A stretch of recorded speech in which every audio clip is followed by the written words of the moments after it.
छठा अध्याय। इक्ष्वाकु के वंश का वर्णन, मानधाता और सौभरी ऋषि की कथा।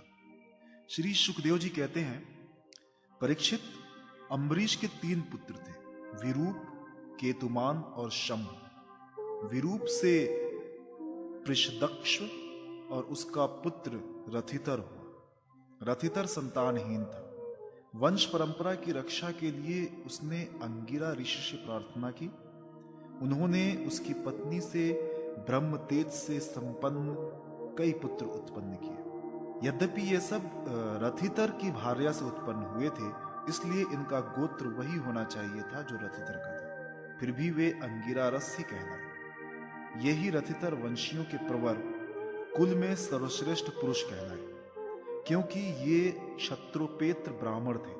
क्षत्रिय और ब्राह्मण दोनों गोत्र से इनका संबंध था। परीक्षित, एक बार मनु जी के छींकने पर उनकी नासिका से इक्ष्वाकु नामक पुत्र उत्पन्न हुआ। इक्ष्वाकु के 100 पुत्र थे। उनमें सबसे बड़े 3 थे, विकुक्ष, नीम और दंडक।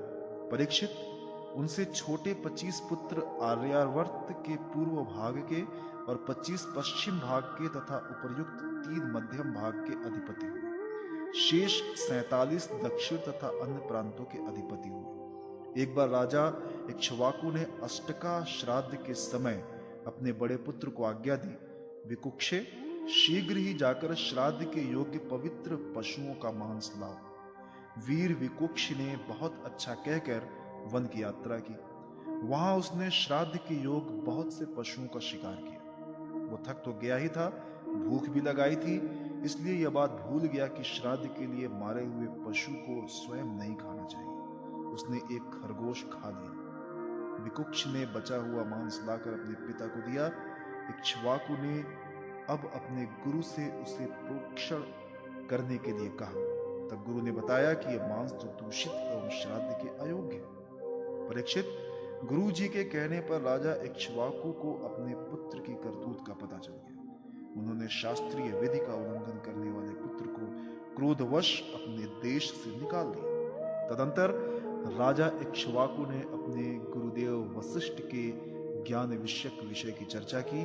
फिर योग के द्वारा शरीर का परित्याग करके उन्होंने परम पद प्राप्त किया। पिता का देहांत हो जाने पर विकुक्षी अपनी राजधानी में लौट आया और इस पृथ्वी का शासन करने लगा। उसने बड़े बड़े यज्ञों से भगवान की आराधना की और संसार में शशाद के नाम से प्रसिद्ध हुआ। विकुक्ष के पुत्र का नाम था पुरंजय। उसी को कोई इंद्रवा और कोई कुकुत्स्थ कहते हैं। जिन कर्मों के कारण उनके ये नाम पड़े थे, उन्हें सुनो। सत्ययुग के अंत में देवताओं का दानवों के साथ घोर संग्राम हुआ। उसमें सब के सब देवता दैत्यों से हार गए। तब उन्होंने वीर पुरंजय को सहायता के लिए अपना मित्र बनाया। पुरंजय ने कहा कि यदि देवराज इंद्र मेरे वाहन बने तो मैं युद्ध कर सकता हूं।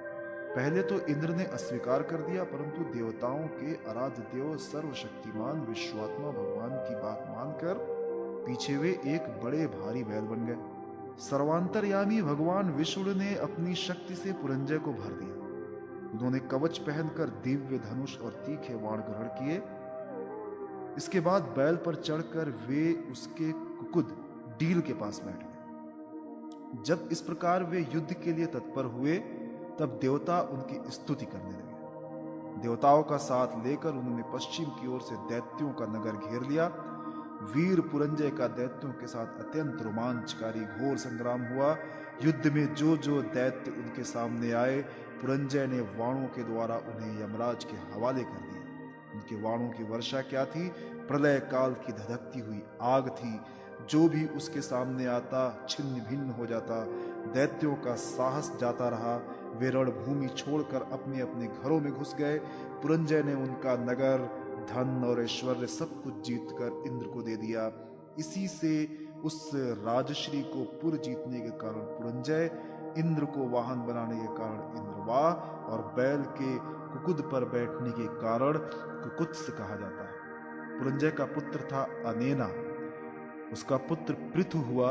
पृथु के विश्वरंध, उसके चंद्र और चंद्र के युवनाशु। युवनाशु के पुत्र हुए शाबस्त, जिन्होंने शाबस्तीपुरी बसाई।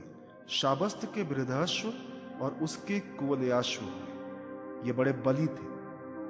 उन्होंने उत्तंक ऋषि को प्रसन्न करने के लिए अपने 21,000 पुत्रों को साथ लेकर धुंधु नामक दैत्य का वध किया। इसी से उनका नाम हुआ धुंधुमार। धुंधु दैत्य के मुख की आग से उनके सब पुत्र जल गए, केवल 3 ही शेष बचे।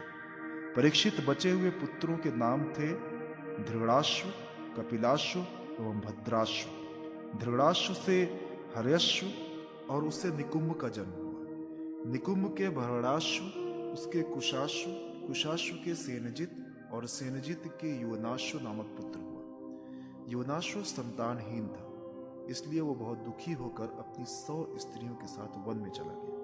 वहां ऋषियों ने बड़ी कृपा करके युवनाश्व से पुत्र प्राप्ति के लिए बड़ी एकाग्रता के साथ इंद्र देवता का यज्ञ कराया।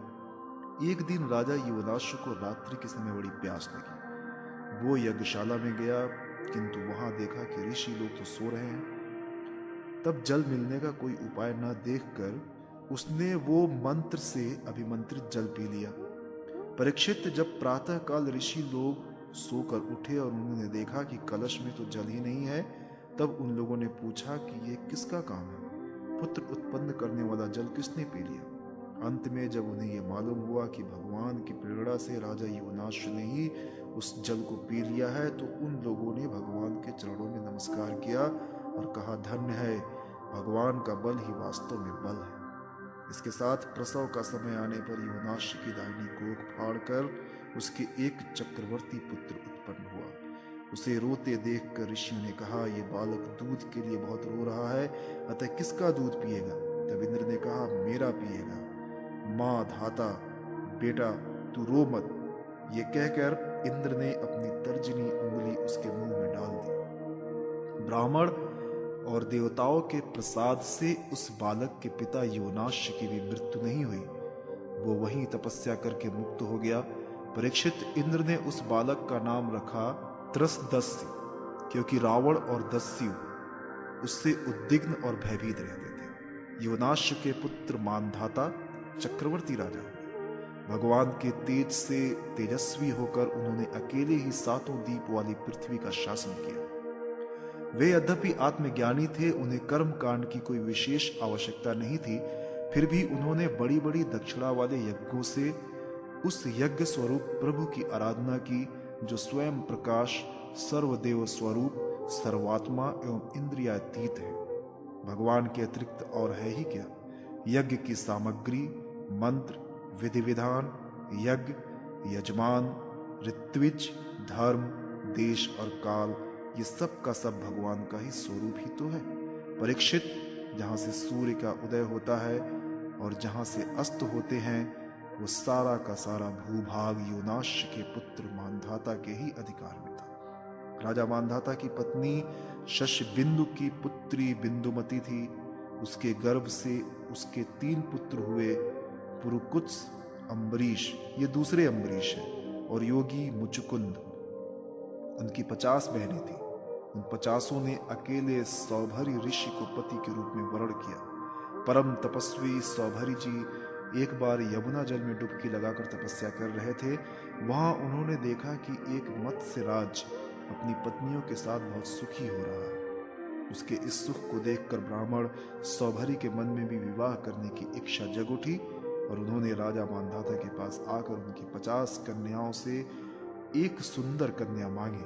उन्होंने कहा, ब्राह्मण, कन्या स्वयंवर में आपको चुन ले तो आप उसे ले लीजिए। सौभरी ऋषि राजा मानधाता का अभिप्राय समझ गए। उन्होंने सोचा कि राजा ने इसलिए मुझे ऐसा सूखा जवाब दिया कि अब मैं बूढ़ा हो गया, शरीर में झुर्रियां पड़ गई हैं, बाल पक गए हैं और सिर कांपने लगे हैं।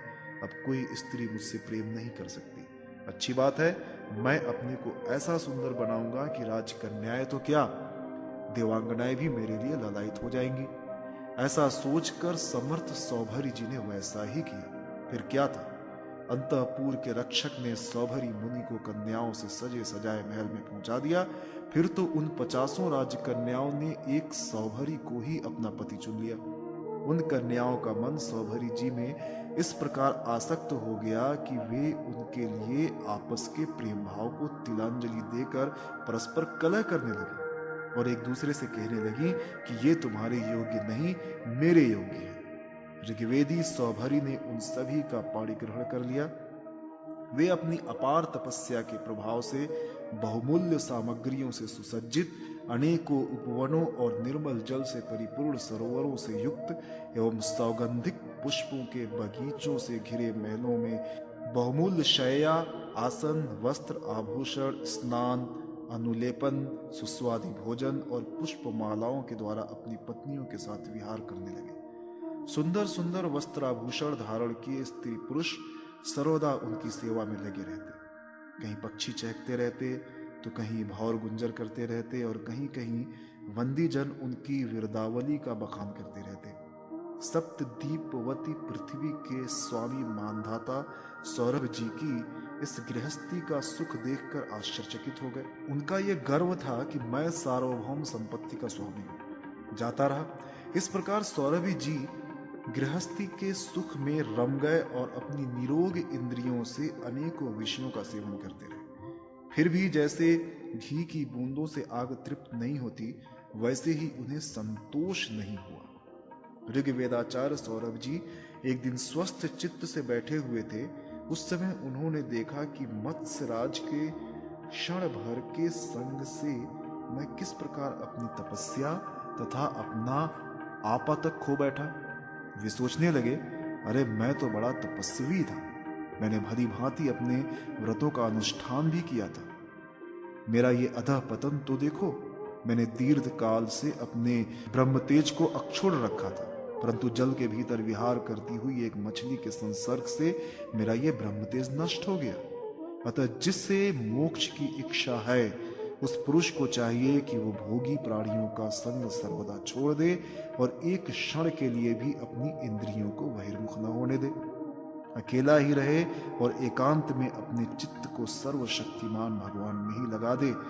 यदि संग करने की आवश्यकता ही हो तो भगवान के अनन्य प्रेमी निष्ठावान महात्माओं का ही संग करे।